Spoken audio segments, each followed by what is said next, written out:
प्यारे विद्यार्थियों, इससे पूर्व की क्लास के अंदर हमने सातत्य के बारे में चर्चा की थी। उस पर आधारित कुछ एग्जाम्पल्स, कुछ क्वेश्चंस हमने हल किए थे।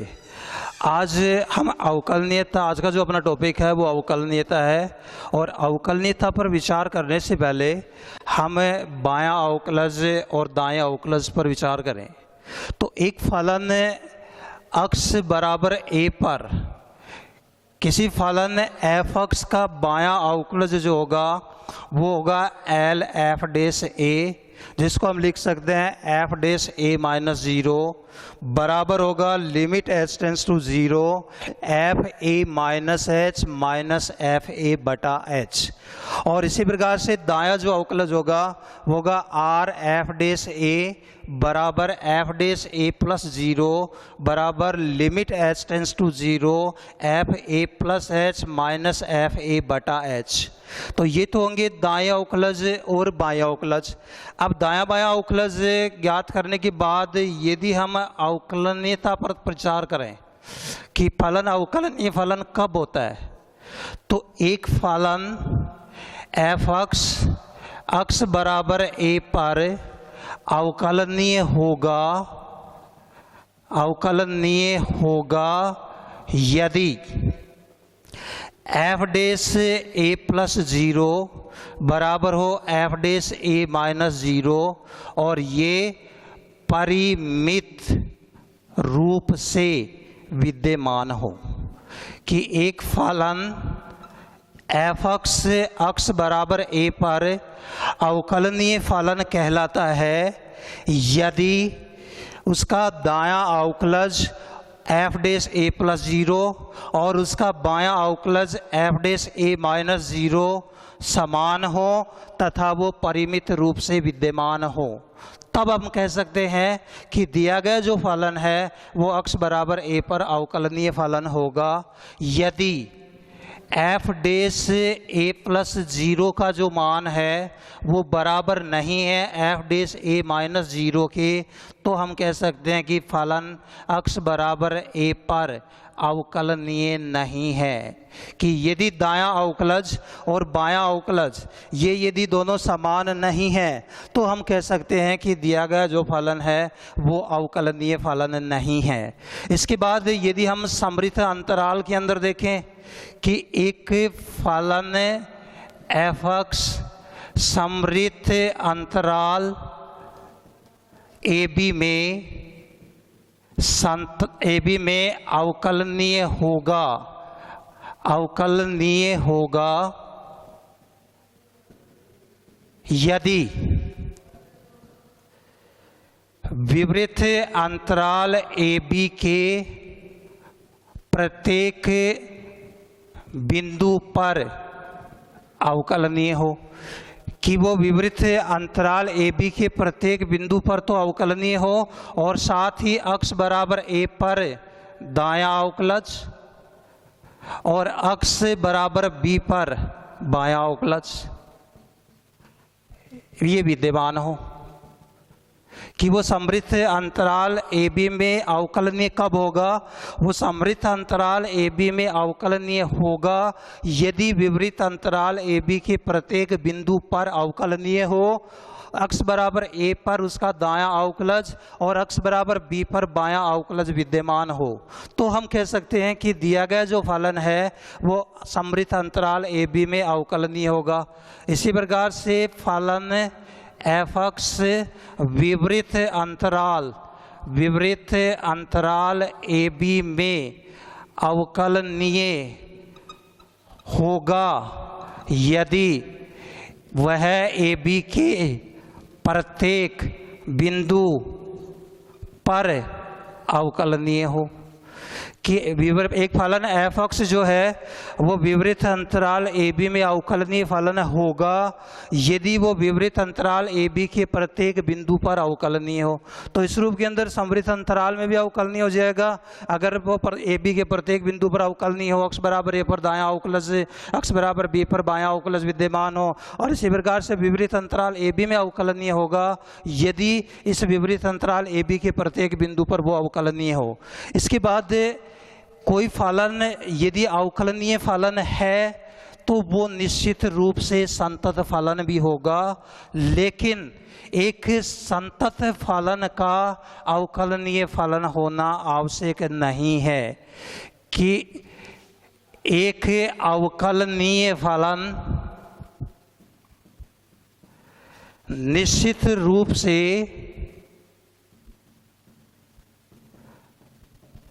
संतत भी होता है, लेकिन संतत फलन का अवकलनीय होना आवश्यक नहीं है। कि एक अवकलनीय फलन है वो निश्चित रूप से संतत फलन होता है, लेकिन एक संतत फलन का अवकलनीय होना आवश्यक नहीं है। जैसे एक मापांक फलन है, एफ अक्स बराबर मापांक अक्स है, ये मापांक अक्स है, ये संतत फलन है, ये संतत है, लेकिन ये अवकलनीय नहीं होता। तो एक संतत फलन का अवकलनीय होना आवश्यक नहीं होता, जबकि एक अवकलनीय फलन निश्चित रूप से संतत फलन होता है। जैसे मापांक फलन है वो संतत फलन होता है, अवकलनीय नहीं होता। इसी प्रकार से कुछ ऐसे फलन है जो निश्चित रूप से अवकलनीय होते नहीं है, जैसे महत्तम पूर्णांक फलन है, एफ अक्स बराबर महत्तम अक्स, कल आपको बताया भी था। अब इसके कुछ एग्जाम्पल्स हैं, जिसमें एग्जाम्पल नंबर 9,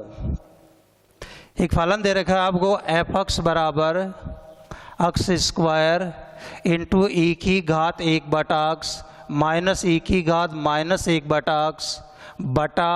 ई की घात 1/x प्लस ई की घात माइनस 1/x, जब x का मान 0 के बराबर नहीं है और जब x बराबर 0 हो।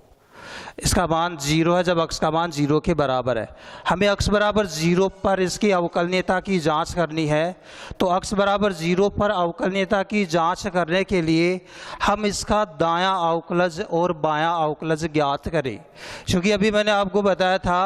कि दायां अवकलज और बायां अवकलज इसकी सहायता से ज्ञात किया जाता है। दायां अवकलज होता है एफ डेस ए प्लस 0 बराबर लिमिट एच टेंस टू 0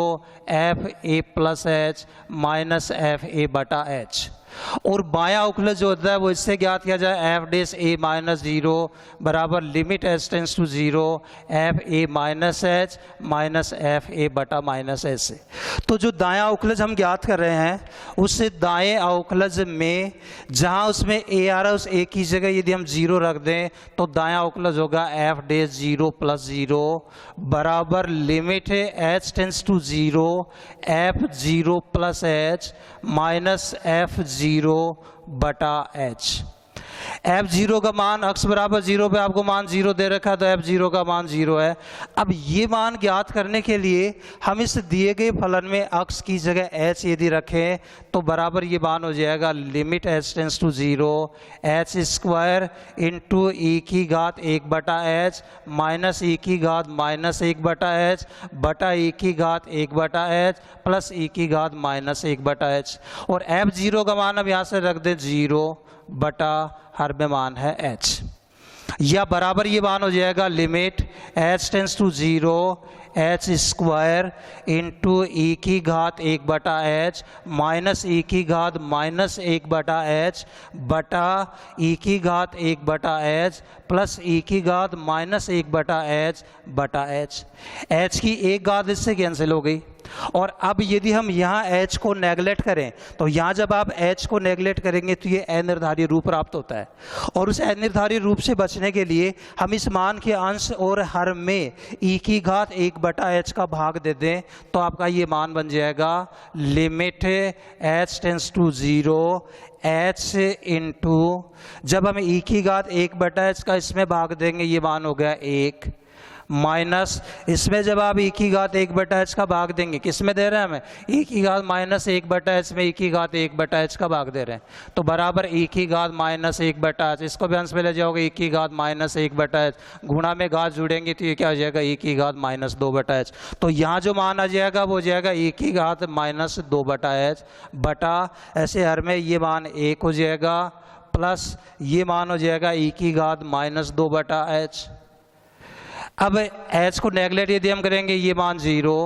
1 इसका जो मान है वो क्या होगा 0, ऐसे ये मान 1 और इसका मान क्या होगा 0। इसका मान 0 क्यों होगा, h टेंड्स टू 0। जब इसको अपन इस रूप में लिख सकते हैं 1/1 2/h और बराबर मान क्या होगा 1/अनंत और 1/अनंत बराबर क्या होगा 0। तो ये मान 0 होगा, 0 से चूंकि ये मान गुणा तो बराबर मान आपको क्या प्राप्त हो जाएगा 0। ये तो हमने प्राप्त कर लिया इसका दायां अवकलज। अब दायां अवकलज प्राप्त करने के बाद जब हम इसका बायां अवकलज ज्ञात करें तो बायां अवकलज होगा f डैश a माइनस 0। एक ही जगह अपने पास क्या 0, तो हमें यहाँ क्या प्राप्त हो जाएगा 0 रखेंगे तो 0 माइनस 0 बराबर limit h tends to 0 f a minus h है तो ये हो जाएगा f 0 minus h minus f a है तो f 0 बटा माइनस h या बराबर लिमिट h टेंड्स टू 0। अब हम दिए गए फलन में ये मान ज्ञात करने के लिए x की जगह 0 माइनस h यानी माइनस h रख दें, तो इसमें जब x की जगह माइनस h रखेंगे तो माइनस h का square into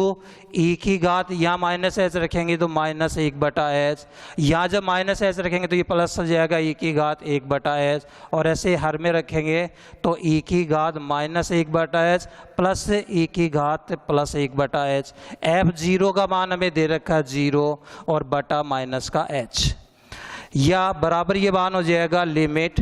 h tends to 0, इसका वर्ग करेंगे h स्क्वायर e की घात माइनस 1/h माइनस e की घात 1/h बटा e की घात माइनस 1/h प्लस e की घात 1/h और बटा में मान है आपके पास माइनस का h। ऐसे h कैंसिल हो गया। एक बार फिर ये अगर h को आप नेगलेक्ट करेंगे तो एक बार फिर ये अनिर्धारित रूप प्राप्त होगा, तो उससे बचने के लिए फिर हम e की घात 1/h का यहाँ भाग दे दें तो मान हो जाएगा आपके पास बराबर ये मान होगा लिमिट h टेंड्स टू 0, ये माइनस निशान इधर आ जाएगा माइनस h इंटू इसमें जब हम भाग देंगे e की घात 1/h का तो ये तो मान जैसे अभी आपको बताया था e की घात क्या हो जाएगा माइनस 2/h माइनस इसमें जब e की घात 1/h का भाग देंगे मान हो जाएगा 1 बटा ये मान हो जाएगा e की घात माइनस 2/h और अगला मान ये हो जाएगा प्लस का 1। और अब हम h को यदि नेगलेक्ट करेंगे तो ये मान 0 इंटू इसका मान अभी मैंने आपको बताया था e की घात माइनस 2/h का जो मान वो क्या होगा 0 माइनस 1, ऐसे इसका मान 0 प्लस 1, लेकिन ये मान 0 से गुणा हो रहे हैं तो बराबर ये मान क्या मिलेगा आपको 0। तो चूंकि दायां अवकलज है वो 0 आया था, अब बायां अवकलज का मान है वो भी 0 आ रहा है, तो यहाँ f डैश a प्लस 0 एक ही जगह 0 था आपके पास, तो f डैश 0 प्लस 0 का मान f डैश 0 माइनस 0 का मान समान है। और अगर दायां अवकलज और बायां अवकलज यदि समान होते हैं तो अपन कह सकते हैं कि दिया गया फलन अक्ष के उस मान के लिए अवकलनीय है। और चूंकि यहाँ दोनों अवकलज समान हैं तो हम कह सकते हैं कि ये फलन अक्ष बराबर 0 पर अवकलनीय है। ये तो था आपका पहला उदाहरण। इसके बाद अगला उदाहरण यदि अपन लें, अगला जो उदाहरण है एग्जाम्पल नंबर 10 जो है, एग्जाम्पल नंबर 10 के अंदर है एफ अक्स बराबर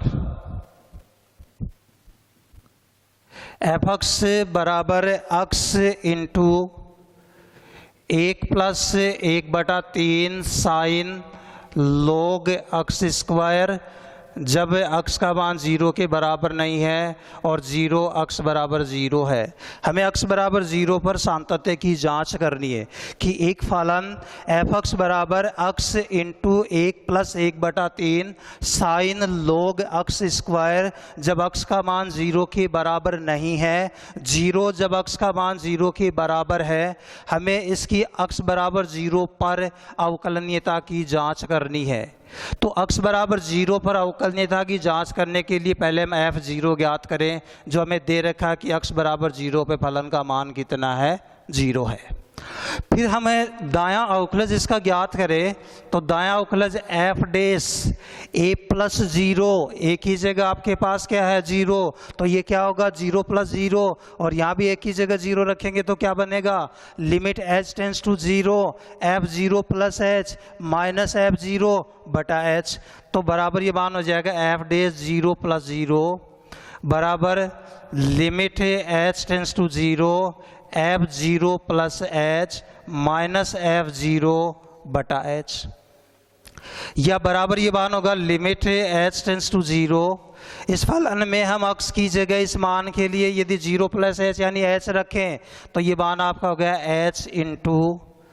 1 plus 1/3 sine log H square, ये तो इसका मान हो गया। उसके बाद F0 का मान आपके पास 0 है और बटा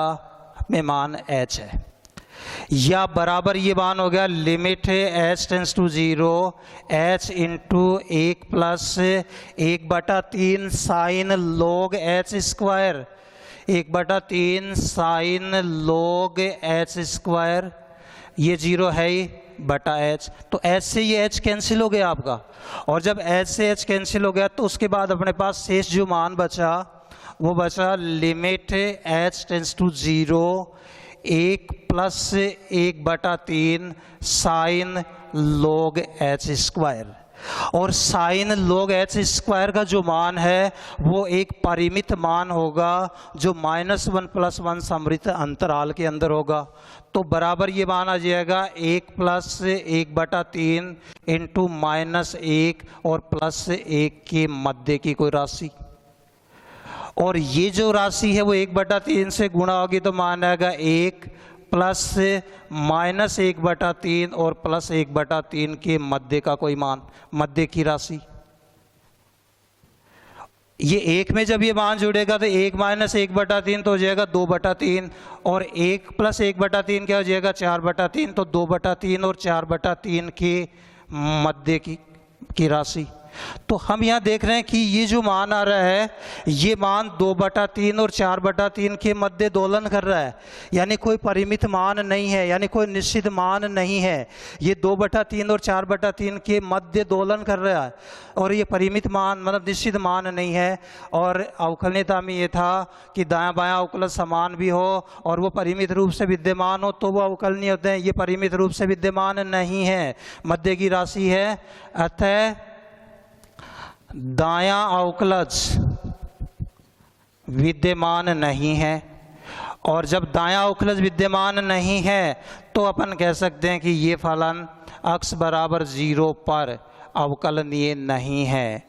कि ये जो भी फलन है ये फलन x बराबर 0 पर अवकलनीय फलन नहीं है। एक बार दोबारा अपन इसको यदि देखें कि आपको एक फलन दिया गया है f(x) बराबर x into 1 plus 1/3 sine log x square, जब x का मान 0 के बराबर नहीं है, 0 जब x का मान 0 के बराबर है, आपको x बराबर 0 पर इसकी अवकलनीयता की जांच करनी है। तो सबसे पहले हमने ये देखा कि f0 यानी x बराबर 0 पे फलन का मान कितना 0, तो f0 बराबर तो 0 हो गया। दायां अवकलज जब अपन ज्ञात करेंगे f' a + 0 बराबर limit h tends to 0 f a + h minus f a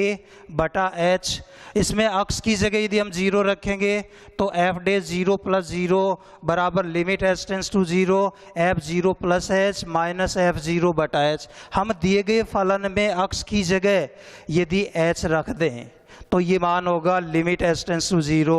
h into 1 plus 1/3 sine log h square, f0 का मान रख दिया हमने 0 बटा h, या h into 1 plus 1/3 sine log h square, ये हट गया यहाँ से बटा h, h से हम h को कैंसिल कर दें और उसके बाद आपके पास मान बचा limit h tends to 0 1 plus 1/3 sine log h square. इस साइन log h स्क्वायर का जो मान है वो -1 और +1 के मध्य कोई परिमित मान होगा, और ये मान 1/3 से गुणा तो मान हो जाएगा -1/3 और +1/3 के मध्य का कोई मान। एक में जब हम इस मान को जोड़ेंगे तो 1 - 1/3 2/3, 1 + 1/3 4/3 के मध्य कोई परिमित मान हो जाएगा। तो इसकी जो दाईं सीमा का जो मान है वो 2/3 और 4/3 के मध्य दोलन कर रहा है, तो एक निश्चित मान नहीं है। और जब परिमित रूप से विद्यमान नहीं हो, परिमित मान नहीं हो, तो वो अवकलज विद्यमान नहीं होता, तो इसका दायां अवकलज विद्यमान नहीं है, और दायां अवकलज विद्यमान नहीं है तो ये फलन x बराबर 0 पर अवकलनीय नहीं है।